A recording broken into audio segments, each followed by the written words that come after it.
from $121 all the way down to just $64 after news broke that Caitlin Clark won't be playing. These are people saying, I'm done. I don't want to watch. Caitlin Clark's not. I bought tickets solely to watch Caitlin Clark in the All-Star game. I made accommodations solely to get to Indiana to watch Caitlin Clark in the All-Star game. She is injured. I have no interest in that anymore. People are selling their tickets so much so they just want off of them. 121, okay. You want it for 100? Oh no, okay. I guess I gotta lower it to 80. Oh, you don't want to buy it for 80? Okay, I guess I'll lower it to 70. You don't want to buy it to 70? I guess I'll lower it to $64. The WNBA is paying attention to these trends, and they're seeing firsthand what Caitlin Clark is worth to this league. What was supposed to be Caitlin Clark's coronation week in Indianapolis turned into the WNBA's financial nightmare. The city erected a 34-story tribute to their superstar on the JW Marriott, the largest banner in its history. Restaurants stocked extra inventory. Hotels hired additional staff. Ticket resellers celebrated as prices hit record highs. You come to Indianapolis, look, this is what everybody's been talking about. This right here, Caitlin Clark, the banner right there on the JW Marriott. It is 34 stories banner, unbelievable. Is the largest banner ever on the JW Marriott. You may think about the bracket. Remember back in the NCAA tournament back in 2021? Yeah, it's bigger than that as well. 113,000 square feet. It is unbelievable. And you see what it says, from downtown in my town. No doubt, this is something that is grabbing everyone's attention. And who else better to be on that than the star herself, Caitlin Clark?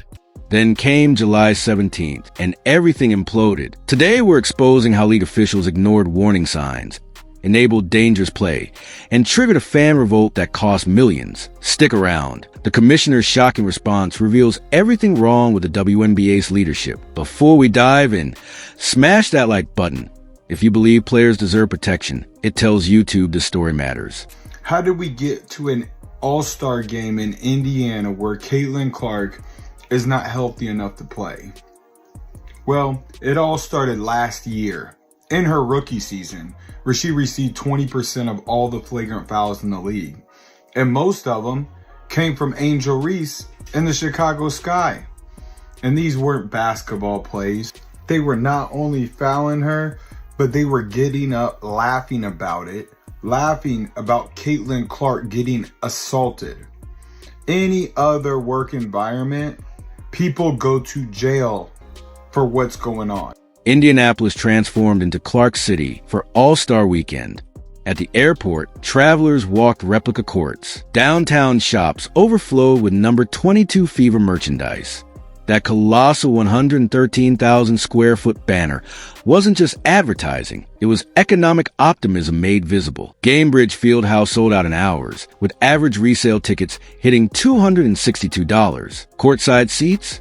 Over $2,000. The league projected $50 million in regional economic impact. Local vendor Maria Torres told reporters, "We invested everything. This was our championship game." But beneath the surface, a ticking time bomb threatened to detonate the entire weekend. The injury that crashed the market. When Clark's groin injury announcement hit social media, the financial collapse played out in real time. The ticket prices, the demand fell off a cliff. And it's not just the on-court product that suffers without number 22, Caitlin Clark. The entire weekend's economic opportunities have felt the fallout. Ticket prices didn't just drop, they nosedived off a cliff. Those $262 seats plummeted to $64 within hours. Premium listings evaporated as panic sellers dumped tickets at 75% losses. The ticket tracking site TickPick recorded the fastest market crash in WNBA history. It was like watching a stock market crash, said broker Michael Reynolds. Fans weren't just canceling, they were boycotting. But when it comes to the vendors in the arena, the shops in the arena, they're not going to have the same amount of people patronize their business as they would if Caitlin Clark was there. The surrounding restaurants, the surrounding areas, the surrounding attractions, they're not going to have the same number of people patronize their business as they would if Caitlin Clark was healthy. The reason became clear in comment sections. No Clark?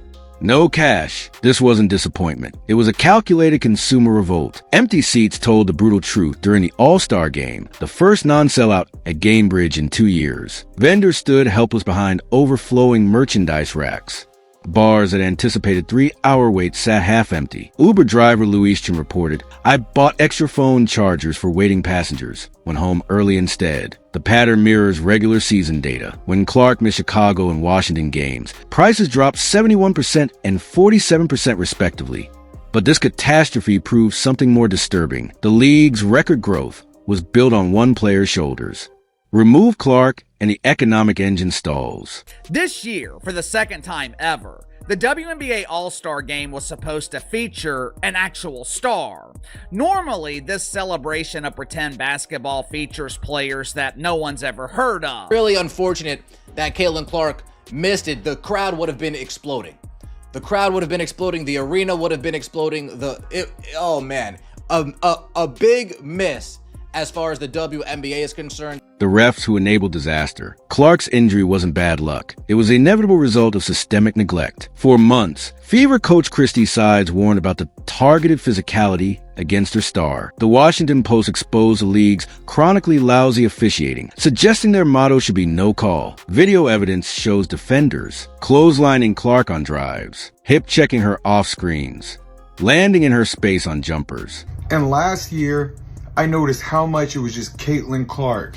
Caitlin Clark was taking all the hits. Caitlin Clark was taking all the abuse. But this year they've added Sophie Cunningham. She gets more flagrant fouls on her than anybody in the league besides Caitlin Clark. And Aaliyah Boston, she's been taking hits as well. But the worst thing is the consistency. So they don't call flagrant fouls, or most of the time, Caitlin Clark could be held for an entire game at a time. They don't call fouls. They don't call common fouls. But then when it's the Indiana Fever, guess what? Touch foul here, touch foul here. They call absolutely nothing. WNBA legend Lisa Leslie confirmed the danger. Groin injuries linger for years. I still feel mine from 2006. Shockingly, guards suffer 68% of the league's head/neck injuries, while receiving the least protection. This wasn't basketball. It was workplace negligence. Actually had that injury 2006, and listen, I was heavily taped around my thigh, around my glute, just trying to make sure there was enough pressure to hold that groin. And the hard part is that the groin is sort of an area that you can't just touch and go, it hurts right here. You feel it deep. You have to get a lot of deep treatment, whether it's ice and heat and rest. Well, Caitlin Clark, she can't find a lot of rest right now because she's mid-season. But I think that injury is really tough because it lingers. No matter how much medicine you take, you can feel fine. You get back out there, one move, one change of direction, and boom, you're right back feeling that same type of pain. So it's going to be a tough injury that she's going to have to manage. How long did it take you to recover from?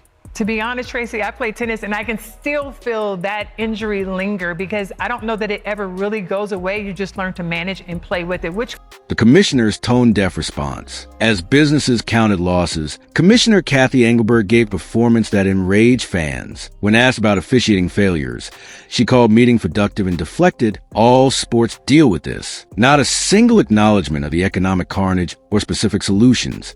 Her dismissal echoed the league's season-long pattern, fining coaches who criticize refs, ignoring clear foul disparities, protecting offenders over revenue generators. The message to fans? Your money matters less than saving face. No wonder ticket holders felt betrayed. Years now, I know that no one's ever happy with officiating. All sports deal with it, but we're working hard to make sure we're putting the best product out on the court, and our officiating then follows that.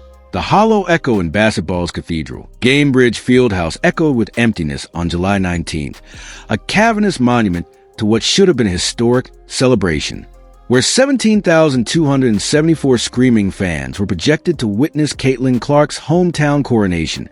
Now sat vast stretches of vacant blue seats.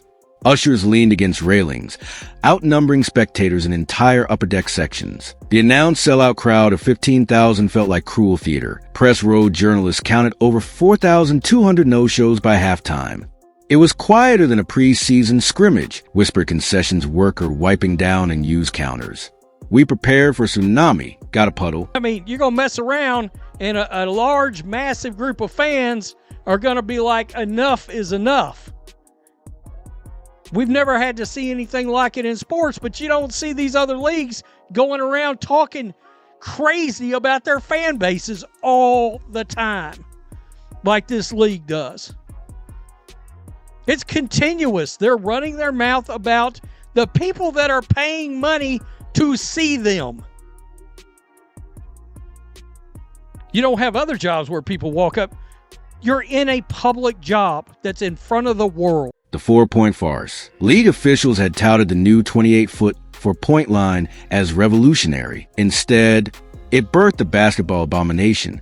Players aimlessly launched bombs from a novelty distance, not as competitive strategy, but as content for Instagram reels. Defenders stood motionless as all-stars chucked 47 4-point attempts in the first half alone. It felt disrespectful to the sport, grumbled a Hall of Famer backstage, like watching Globetrotters rehearse tricks. The scoreboard's cartoonish 123-119 final exposed the charade. 0 defensive stops in the last 5 minutes, with stars openly laughing during contested shots. Economic carnage in real time. Vendor devastation. Clark's rookies' merchandise stands at abandoned. $34 shirts still plastic wrap. A veteran stall owner revealed, "I'm eating $22,000 in inventory. This was my retirement fund." Hospitality holocaust. Downtown steakhouses reported 60% no-show rates. At St. Elmo's, 160 reservations vanished overnight, a $48,000 loss. Bartenders sent home early played dice games over untouched liquor stocks. Transportation tomb, Uber demand cratered 83%. Driver Maria Rodriguez, "I circled Monument Circle for an hour, made $4.20. The mascot heist that symbolized everything. Amid the farce, a surreal scene unfolded. Ellie the Elephant, mascot for the New York Liberty, sidled up to Clark's courtside seat, holding a custom-made Liberty jersey with Clark 22 stitched across the back. As cameras caught Fever GM Lynn Dunn's icy glare, the mascot pantomimed signing a contract, a brazen recruitment stunt during the league showcase event. That elephant might be the hardest worker in the WNBA tonight, tweeted ESPN's Holly Rowe. The clip went viral, while the actual game faded into irrelevance. The silence that screamed.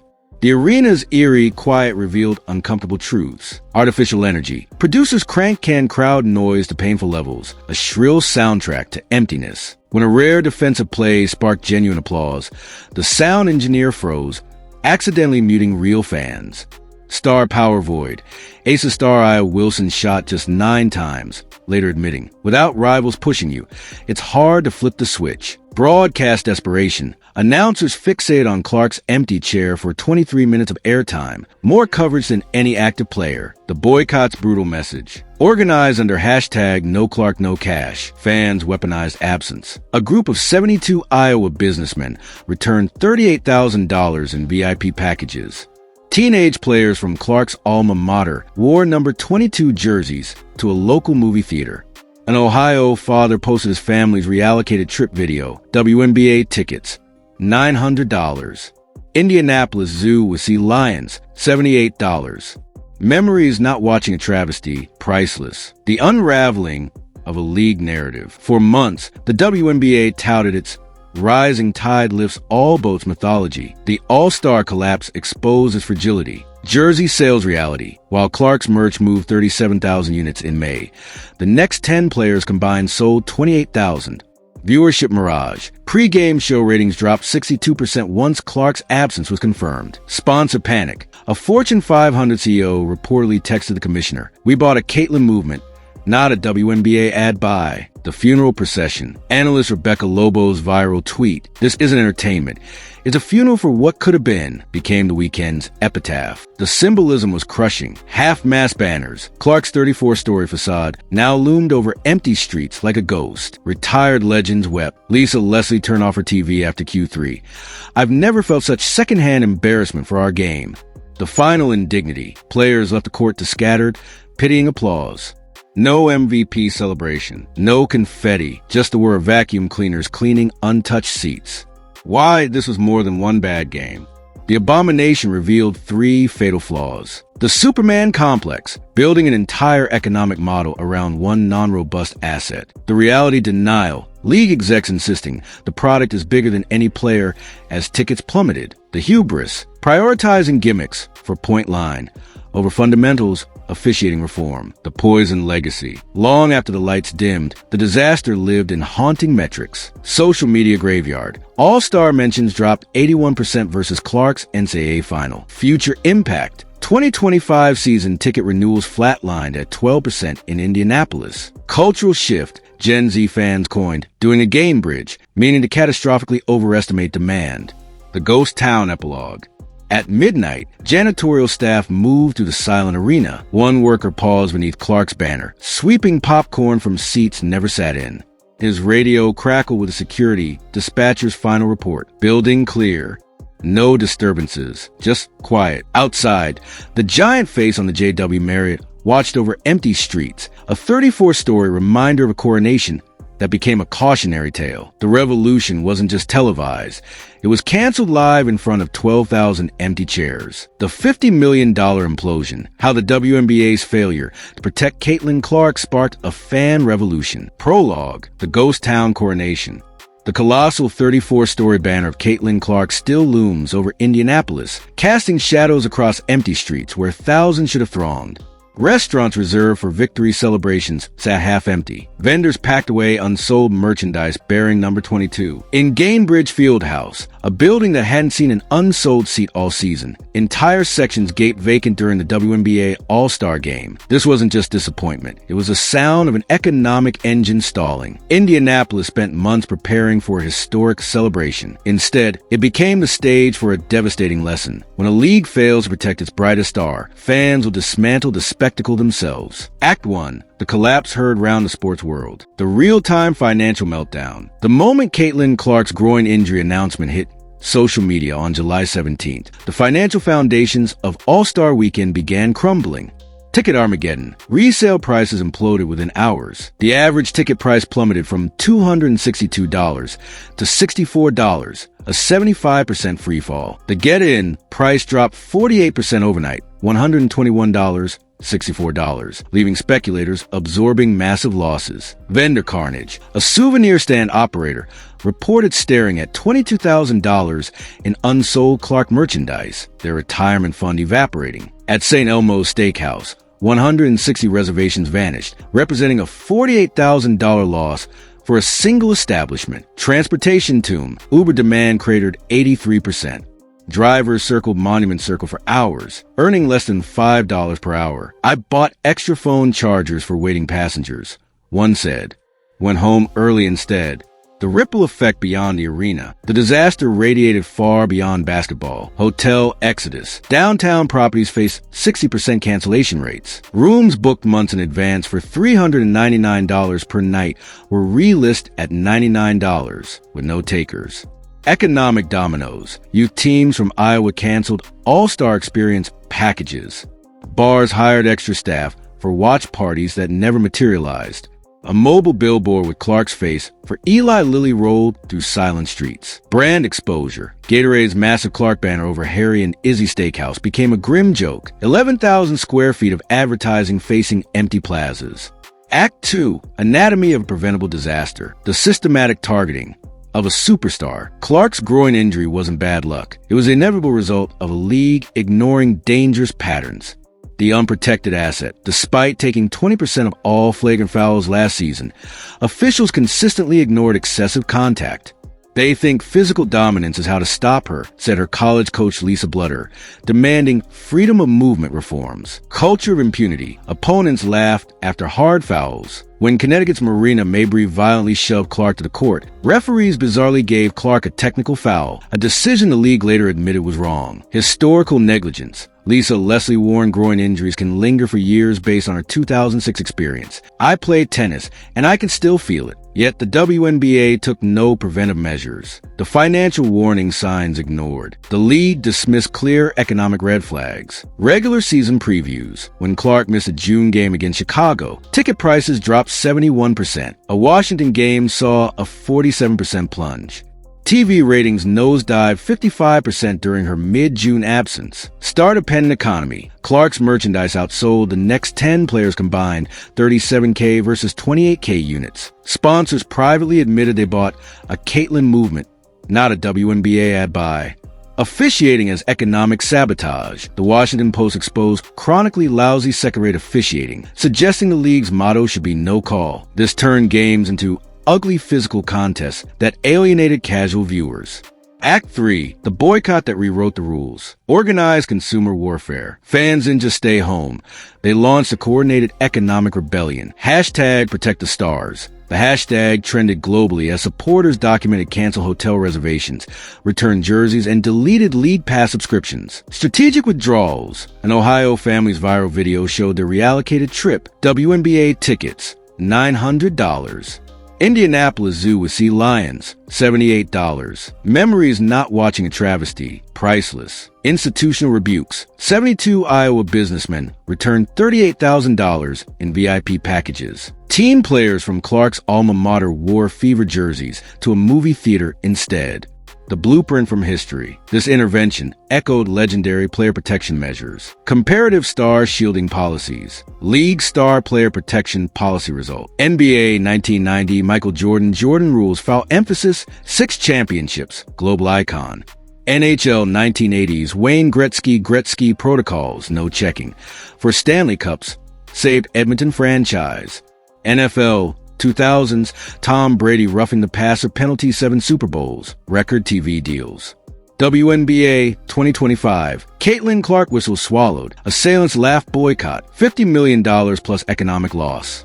Act 4, the All-Star Abomination and its aftermath, a basketball funeral. The actual All-Star game became a mortifying spectacle. The 4-point farce. Players lazily launched 47 4-point shots in the first half alone. Defense vanished. It felt disrespectful to the sport, a Hall of Famer backstage muttered. Like Globetrotters rehearsing tricks. Eerie silence. Producers cranked artificial crowd noise to mask emptiness.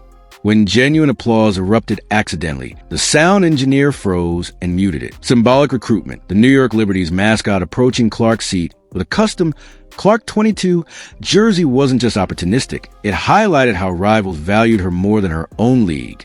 Leadership's tone-deaf response. Commissioner Kathy Engelbert's reactions fuel fury. Corporate platitudes. Call meetings with player constructive while ignoring officiating failures. All sports deal with this. CBA negotiations blunder as players wore "pay us what you owe us" shirts. Engelbert prioritized maintaining team profitability over protecting revenue drivers. Fandom betrayal. Season ticket holders face 75% price hikes in New York. It's the price of progress, one side, but the product deteriorated.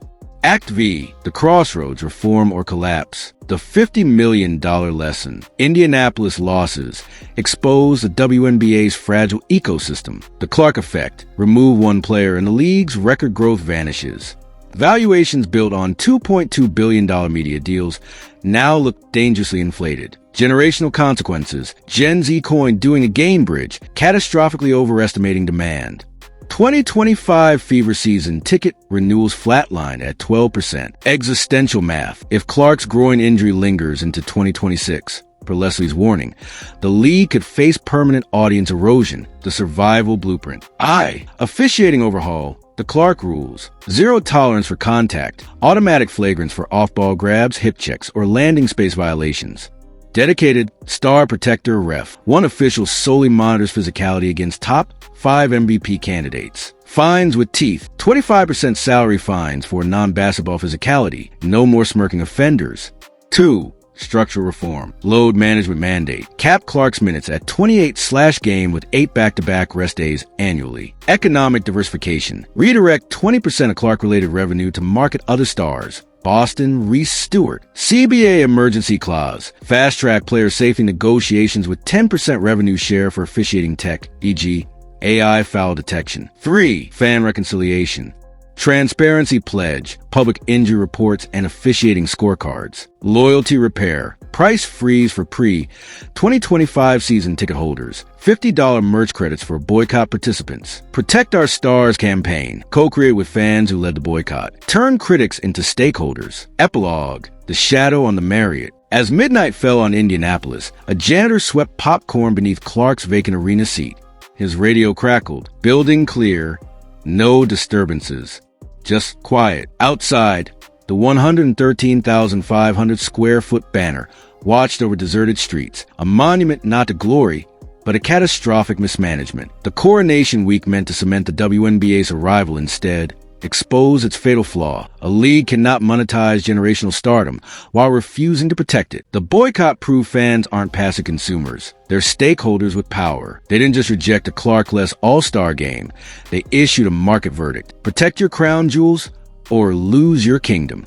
The banner still stands. But until the WNBA learns its $50 million lesson, it's just a tombstone for what might have been. What's your verdict? Can the WNBA reform, or is this irreversible? Debate in the comments. And if this investigation opened your eyes, subscribe and hit the bell. We go deeper than headlines. Stay tuned for our next expose, the dirty secret behind WNBA salaries.